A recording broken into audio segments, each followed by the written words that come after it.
Welcome back to Quintessence Virtual Retreat, Awakening Forgiveness. I am so pleased to have with us today Dr. Anita Sanchez. She is a trainer, author, coach, and author of the international award-winning book, The Four Sacred Gifts. And before we jump into speaking with her, I'd love for us all just to take a couple full body grounding breaths together, just fully arriving into this space.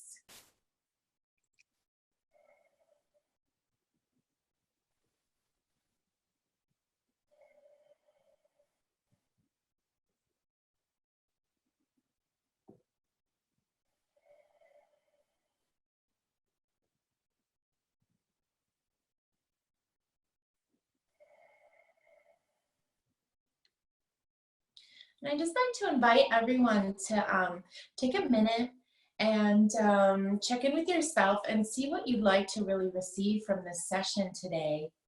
Setting a personal intention for what you would like to gain from our time together. And I'd also like to thank everyone for taking this time out of their day to do healing work and focus on forgiveness, because we know when we do our own personal work, it affects and has a ripple out into our families, our communities, and the entire planet. And thank you, Dr. Anita Sanchez, for joining us in this discussion about forgiveness and how forgiveness can really change and uplift our lives. And would you share with us a little bit about your work? Yes. Well, as you mentioned, I'm a consultant and trainer, and my major focus is diversity and inclusion. And I work for 40 plus years with companies all over the world, helping people, inspiring them to really discover and trust their gifts. My goal, my intention is always to model being a life-giving force, and that all of us are. And of course, in doing the work I do, along with my PhD and all my different certificates and trainings, is incorporating my own life. Because as you mentioned so clearly at the beginning, unless we do our own healing work, our forgiveness work, then we can have all sorts of great intentions in terms of unity and success and all kinds of things, and even dreams and hopes, but they will always be hitting up against the parts of ourselves that have not been healed, that we're holding on to energy that is preventing us, causing a barrier to get as far as we wish in terms of being a life-giving force in this amazing world. Yeah, it's interesting how the unhealed parts of ourselves end up sabotaging us, kind of in that unconscious realm, right? Like, because often we might have a fear of being seen. We might have a fear of failure. We might have a fear of, and so these kind of subconscious things or unconscious things, they make us, not send the email out or whatever it is, so that we don't fully step into our gifts and what we're here to bring into the world. And any kind of unresolved trauma, really, right, is that fragmented part of ourselves ends up kind of taking a lot of our power that we could have. Yes, it takes a whole lot of our power. And it's not in just one realm. It's not like, oh, well, it might have a little impact on my personal life, or it might have a little impact on my business. It's across the board. An example of that for me, in terms of telling you a little bit more about who I am. So I am Mexican American, I'm Native American, Aztec is my tribe. So I've always woven indigenous wisdom into whatever the work I'm doing. However, so the work that I went into, because I'm living my dream, since a little girl, I knew I was going to connect hearts of people all over the world. In kindergarten, that's what I drew. I knew that I had no language for it, but Wow. I knew that was true. And my early life in many ways was beautiful and wonderful, amazing grandmother and elders and it, but I also had a secret. And the secret was also the abuse that I was experiencing. And then at age 13, my father was murdered, and it was race related.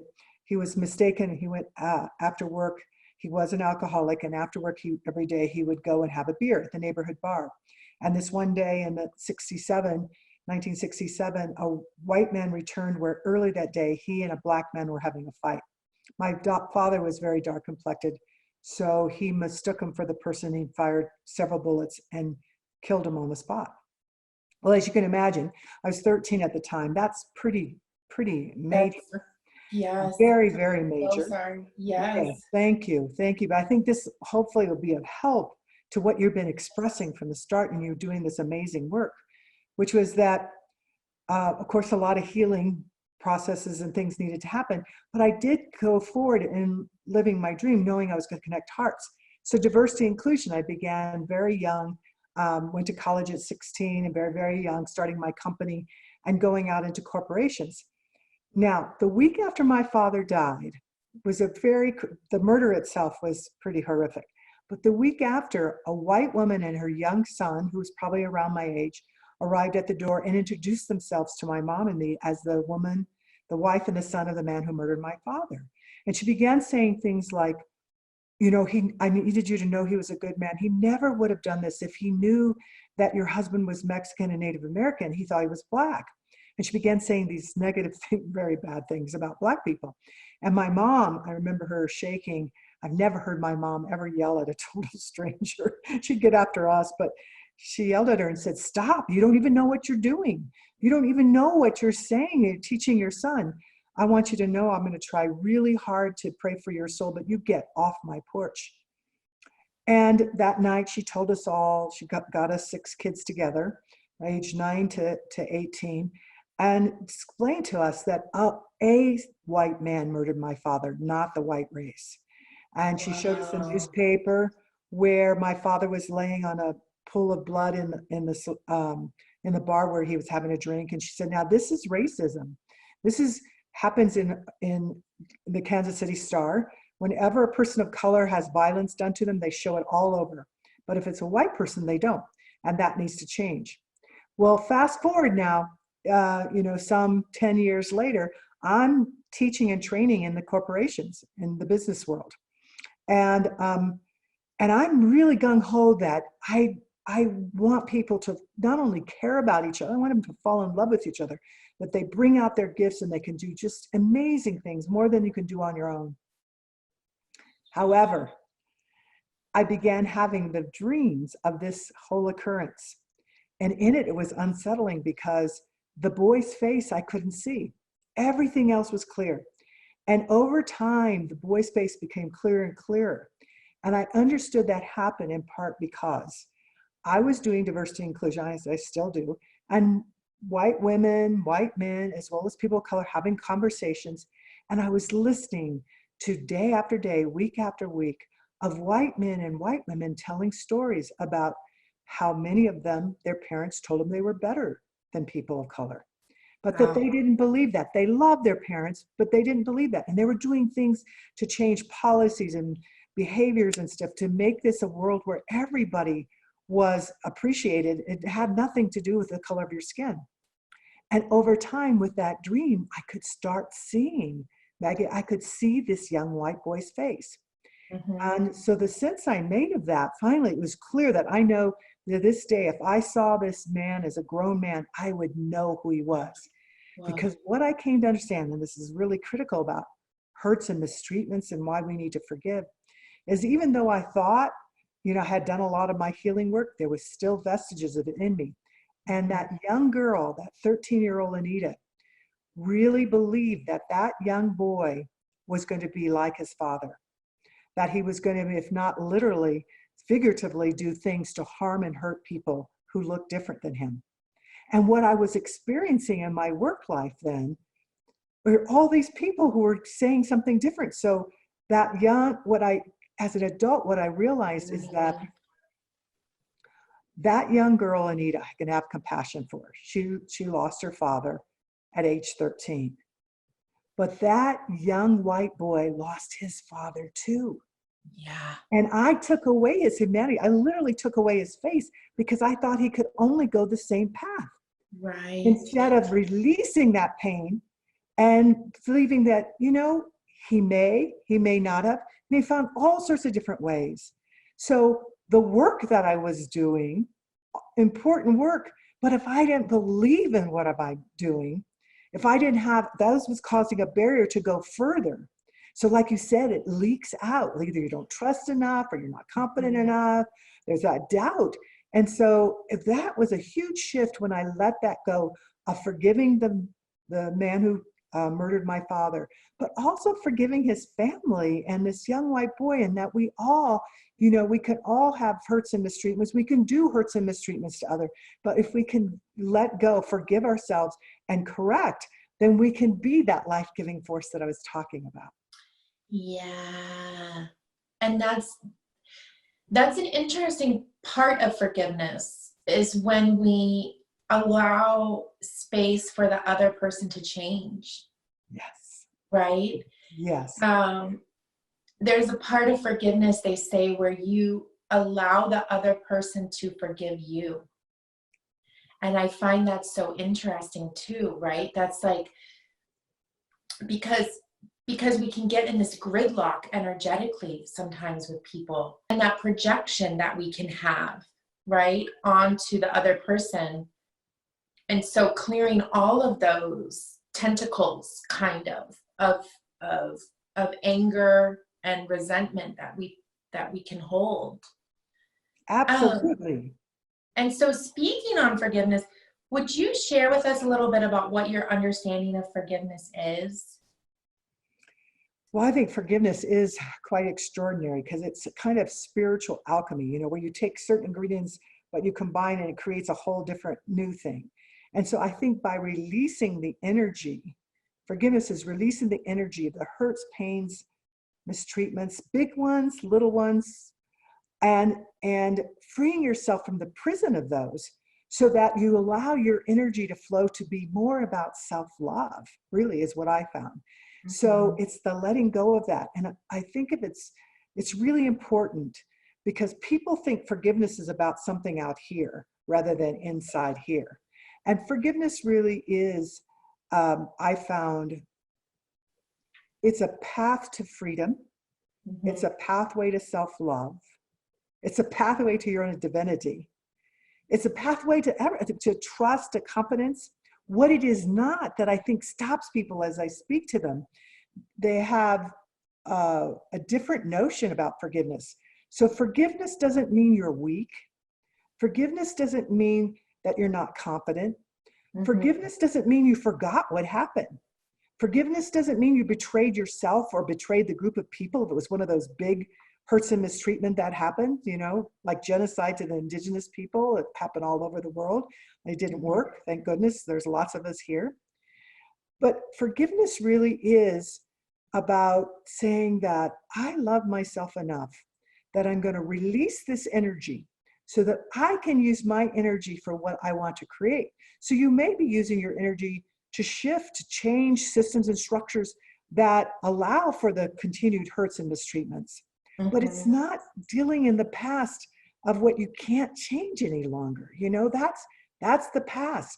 And free yourself so you can use the energy. And I love that being able to use your energy for what you want to create in the world, rather than resisting or holding on to pain. Yes, because otherwise it's like that one incident that is deeply profound in our lives, right? Whatever that is for us. It, like you're saying, it holds us in a prison of that moment, right? And so now not only has that instance occurred, but now we've actually allowed that instance to take all of these experiences that we could be having in the present moment as a more, you know, encompassing, you know, for myself, it's one of the most profound experiences with forgiveness was when I needed to forgive God for, in my eyes, like taking a friend that passed. And so in that experience, if I had stayed there, it would have actually severed, in a lot of ways, my relationship with the Creator, right? Absolutely. Instead, I was able to acknowledge that I was angry at Creator, that I was angry that we die. And this actually allowed me to see that in my exploration of death and what that means, what that is, and actually reversing it for myself and seeing, you know, in a lot of ways, life is more like a death, because we become material and we often buy into an illusion that we are separate from source, from creation, from everything. And so that is more typical of death, right? And when we die, we go, our spirit joins, and whatever our belief system is, somehow rejoins with Creator. And in that way, it's almost more like a life, right? And so in this experience, it actually helped me become more courageous in my life, because I no longer feared the separation, if that makes sense, because I Absolutely. realized that I could never be separate, right? Exactly. Exactly. Separation. So from an indigenous perspective, um, what causes the great harm and pain inside and out, I mean, just continues, is that illusion of separateness. So I used to, from that pain and hurts and mistreatment, not only from the murder of my father, but the abuse that I endured as a young girl, was I put up this wall, and I called it my wall, my wall of protection, but it wasn't a wall of protection. It was to stop, nobody's going to ever hurt me again, you know? But the reality is that wall cannot tell the difference between the good and the bad. It just Mhm. keeps everything out.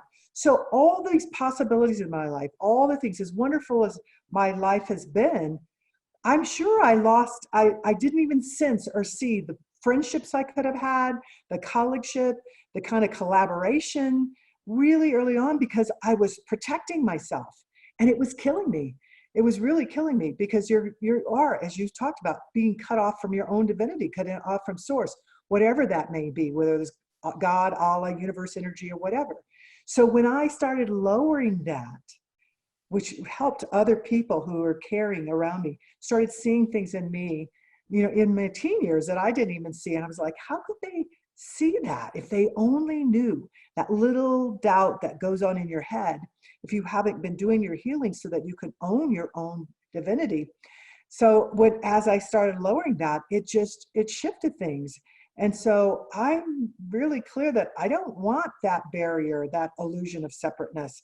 And if we look at all the suffering that's happening and related to forgiveness as well, inside of businesses and society, in the globe, political, economic, environmental, whatever realm, it's that separation that allows us to do the kinds of thoughts and the behaviors and actions that are really hurtful, that if we really understood we're part of everything, this part of this amazing hoop of life from an indigenous perspective, then we would do far more to be in self-care and care of others, because that only makes sense. So Mhm. it's thank you for And sharing your story too. It's really powerful, this forgiveness. yeah, you know, one of the things I realize when I start feeling like things aren't going my way, right? Like, or I feel like that separate energy come in, right? And my ego starting to project and all of these things, is that I cut out the miraculous, Mhm. right? When you aren't connected with source, like when you aren't feeling unity, right? You you create that block, and it can be strong enough where you're actually blocking miracles that are trying to come into your life. And so when we have the courage to take down that barrier, and in the one of the promos I say, forgiveness, it's like we take a wall down and we put a fence up instead, because we do need to have a way to filter energy, Mhm. right? We don't need to allow, it's not healthy to allow everything in all of the time, right? I Right, you mean, need boundaries. Yes. unless we're like full-time shaman, right? And we're just like transmuting poison, you know, and that's we're in the throes of that constantly. But like, it's good to know sometimes energetically, like that's their energy, this is my energy, right? Because we have a source within us where we're connected to God. So we don't need to, it's different, you know, being unified with everything. It doesn't mean that we take on everything, if that makes sense. No, what we believe, and it's more believe, the way of making sense of the world is that everything in the world is sacred. And it's not only two-legged, it's not only human beings, but the trees, the water, and everything. However, not everything acts in a sacred way. And so human beings, because we can fall into things, that means you take that in. I agree with you. You're to have boundaries around that. What I was always taught, and I use this in my work, I weave it into the science of applied neurophysiology and other things, is that we get to choose in every moment to be either good medicine or bad medicine. Good medicine is anyone or anything that puts into alignment the spiritual, mental, emotional, and physical. Bad medicine is anything that tears that apart. So if we're being good medicine, it doesn't mean that we're perfect or that we're not human. I mean, obviously that's part of being human is we help, but it means that when we fall short, we bring back in and do our work, our healing work, our forgiving work. Wonderful gifts that we have to bring everything back into alignment. And what I found over time is that when I fall off, when I fall short, either because of something somebody did to me or I did to them, and the whole forgiveness and healing, is that I don't stay there very long. I don't spiral downward and hold on to it because I know that that's not healthy. That's not who I want to be or create in the world and impact it. Instead, I move back in. So it was one of the pieces that you said is rather than ignoring what you're feeling or your emotions or thoughts that come up, it's really put them out, look at them, name them so that then you can tame them, you can move through it. We're meant to not hold on to all these pains and hurts or even positive emotions. We're to be moving just like the seasons. So we want to be able to continue to grow and evolve. And so that these gifts of forgiveness, of healing that we're talking about are so powerful and will open up for the amazing things that you want to do in your life. That's what I've experienced in my own and in helping others. And, you know, just to go a minute into the neuropsychology, you know, one of the things about forgiveness is that it is kind of like a muscle that you build. And the brain acts, you know, a lot like a muscle in the same kind of way, because for efficiency, right, the brain creates certain neural pathways of behavior. And so if you're in a pattern of being like resentful, it will be easier for you to, someone cuts you off on the highway, to say, oh, they blah, blah, blah, instead of thinking, oh, who knows, maybe they just found out that their daughter is terminally ill and they can't even, and they have to drive home and they don't even know where they are, you know? And so instead of extending grace, right, in the moment, our neural pathways say, oh no, they're a bad person. Right? Yes. And so as we build this muscle of forgiveness, it actually sets little markers like in our brain where now when someone, you know, trespasses against us, let's say, we say, you know, let's extend them grace, you know, and because I know from Creator, that's how Creator would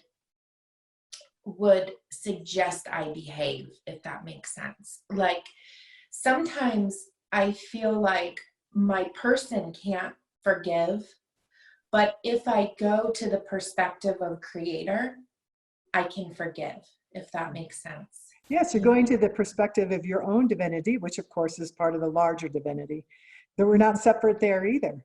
And so that we see those examples all over our lives. And I work in business, leaders will think, well, what's forgiveness have to do with this? And then yet, as we begin exploring, they're carrying a lot of resentment. They may be so committed to their business and their job and their people.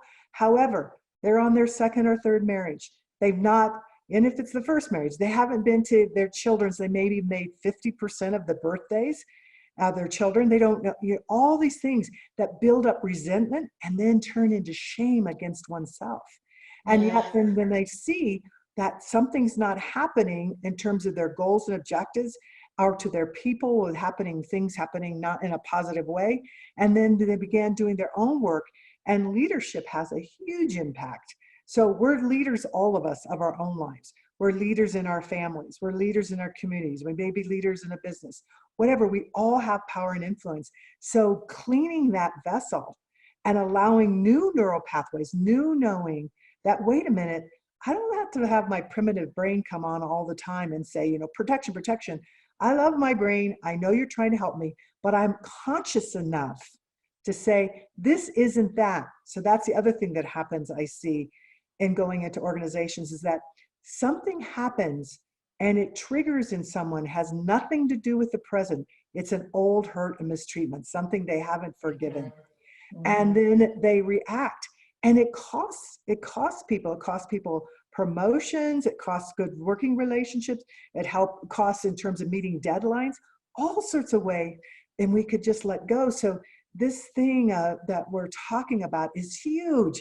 It's one of the gifts that I've written about, that the elders said, this is the time for human beings to use these, and the power to forgive the unforgivable.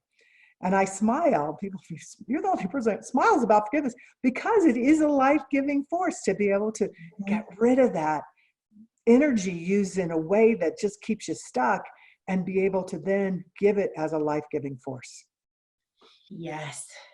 And I'm curious, are there particular techniques you could share with us, or something around forgiveness? Yeah. Well, there are many paths. That's part of why I love diversity and inclusion, because there is no one way. There are many ways. We have unity and diversity. We're all human beings. And so that is true, but there's diversity among us. So a couple of ways I'll just share. One is, I think when we begin to be so hurt and mistreated, and especially if it's been, a human being has done this, we start to distrust, and especially if it happens early, but it can happen as an adult too. Sometimes just reconnecting to nature itself. I often tell people, Yes. just walk around the block. Nature, we're part of nature. All of our elements were made up of the nature. But going out there and just the fresh air, or being next to a tree, you could be in the middle of the city and there's one flower there in that little garden.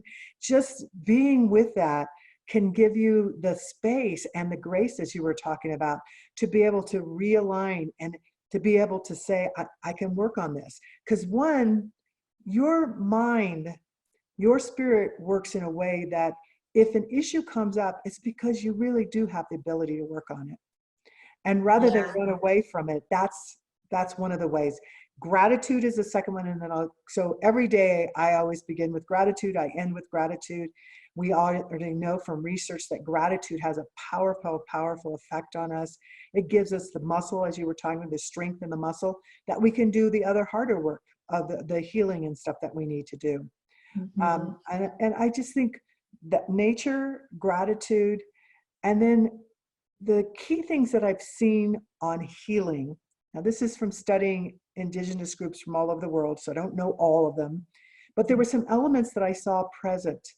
One of them is listening. So if you need to heal something, if you have a forgiving that needs to happen, listen to that coming up in yourself.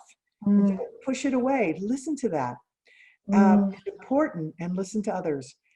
Surround yourself with people who are supportive of you. They may not agree with you, but they care about you. That's really key. And then third is self-love, because what will happen in the process, you don't have to wait till, oh, I finally got it done, now I'm more into loving. No, all along the way, you become more and more about your unconditional love of yourself, which means you can give it to others. And then the fourth piece that I've seen that's really important in doing this forgiveness work and healing is to get into action. So you need to do something in order for it to just go. That something can be anything from prayer to walking meditation to actually going to see a therapist or a shaman, as you mentioned, or whatever. But it means you get into action. The GPS in our car doesn't work unless you move.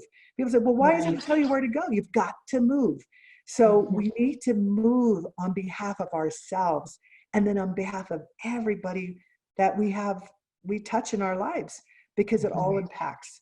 So everything begins to rise at a greater and greater, higher way of being effective and healthy relationships when we do our work. Yeah. And one of the things that I'm reminded of is that when I was young, I was chosen to do trainings in conflict resolution. And we would do conflict resolution within our elementary school.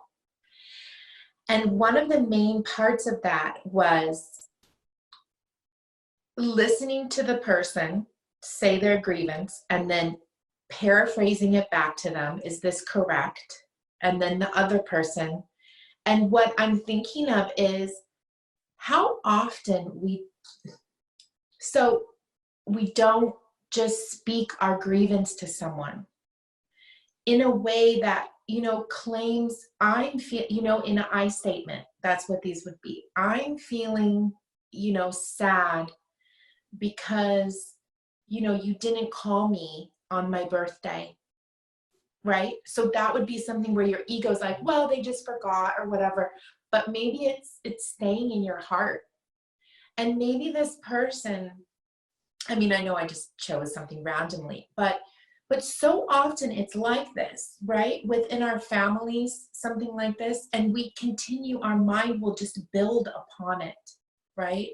Yes. And when we speak it, when we have the courage to speak these grievances to the people around us, we're honoring that they can hold it, right? We're honoring, and we're also giving them an opportunity to not to explain like they owe us an explanation, but often it's something very simple, a simple misunderstanding, but we feel like we can't bring it to them.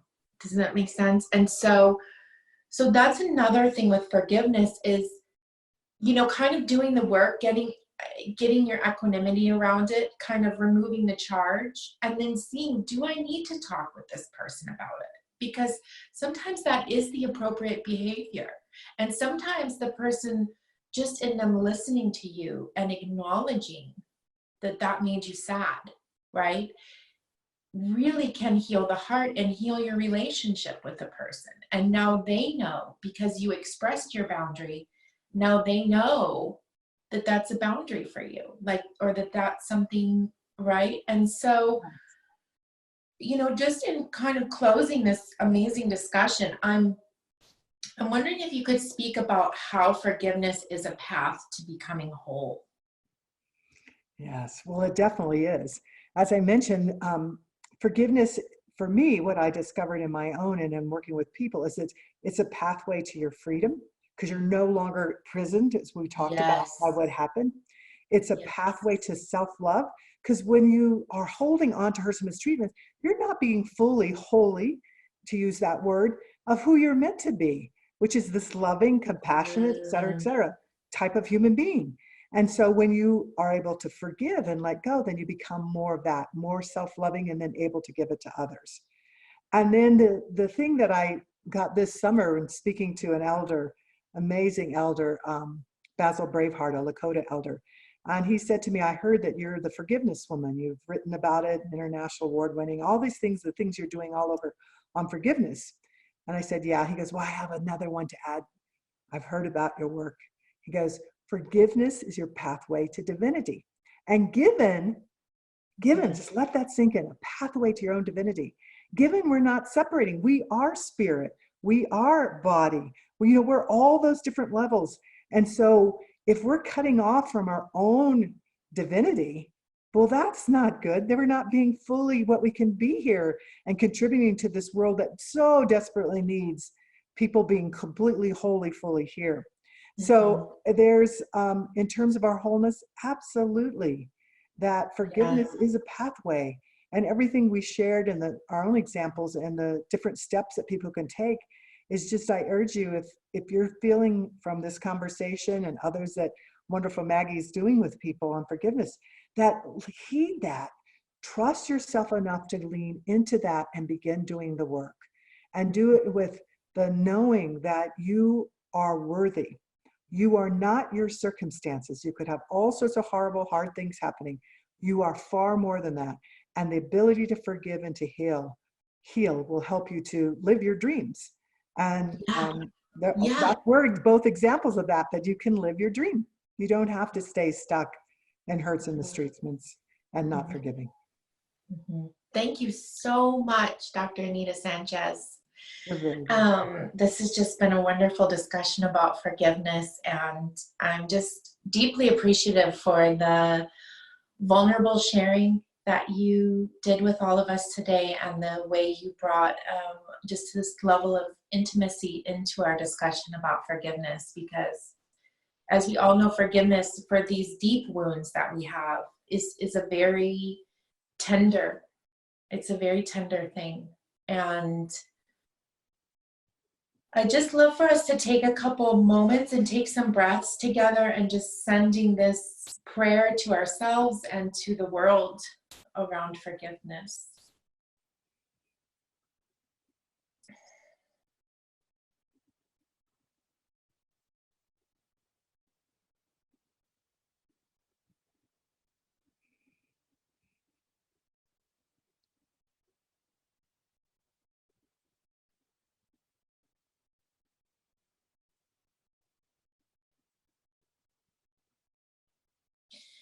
And I'd like to say in closing, may all beings everywhere be happy and free.